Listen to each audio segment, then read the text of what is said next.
Hi everyone and welcome to Fresh from My Garden. I love to grow a lot of vegetables and flowers from seed, but I also have a lot of problems when I'm doing that. So in today's video I'm sharing all my seed growing problems and their solutions. These are some tomato seedlings that are growing in a container on my balcony, and as you can see, many of these seedlings are really leggy. Whenever we see that our seedlings are getting leggy, what we need to understand that these seedlings are not receiving enough light, and in order to get the light that is required for these seedlings to grow well, it stretches as much as possible to get the light, and that is when these seedlings become very leggy. I previously used to grow a lot of vegetable plants on my terrace, which is now completely covered. And here on my partially covered balcony is where I am growing some greens and herbs in containers. But since my balcony is also partially covered, you can see that the greens that are growing on this balcony are also leggy as it has to stretch out in the direction of the light so that it can grow properly, and it results in lot of leggy seedlings.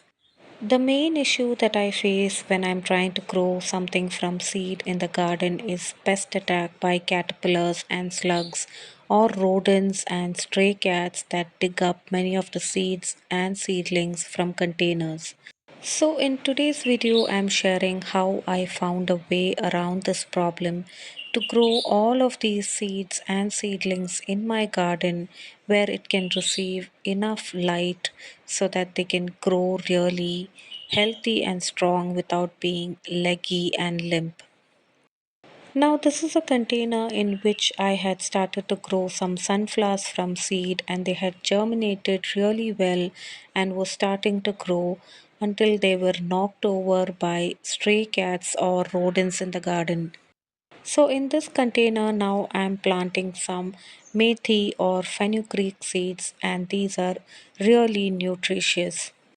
After sowing these seeds, I'm placing them in the northeast side of my garden where it receives a lot of morning sunlight, and this container is going to be covered by a cotton cloth through which it can receive light but will be protected from any kind of pests and rodents until these seeds germinate and start growing well.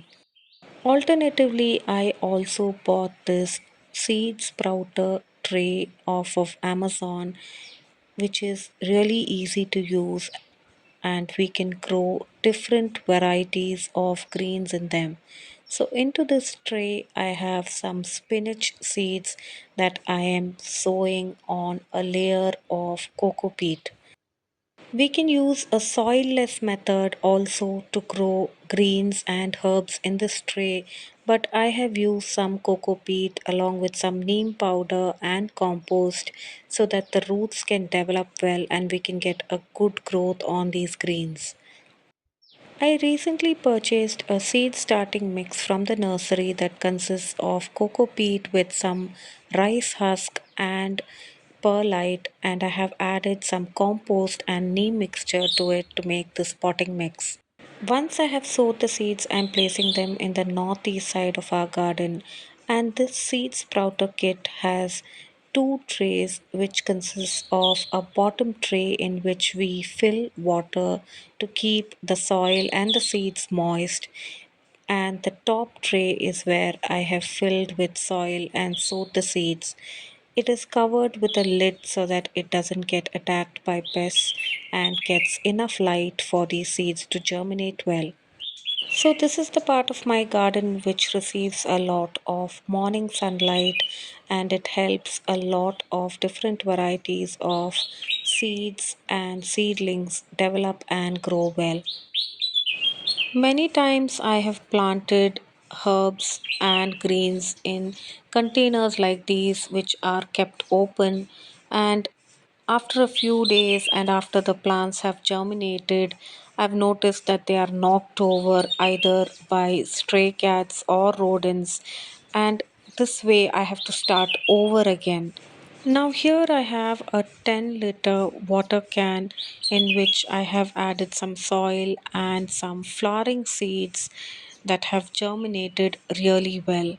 So these are seeds of cosmos, zinnia and sunflowers that I'm germinating. In this container, I have only partially cut open the lid so that it stays like a flap. And in case the flap doesn't stay down, I have a string attached so that it can pull down the flap and close it well. So I have two watering cans like this in which I have some flowering seeds germinating really well, and there is no disturbance from rodents or pests.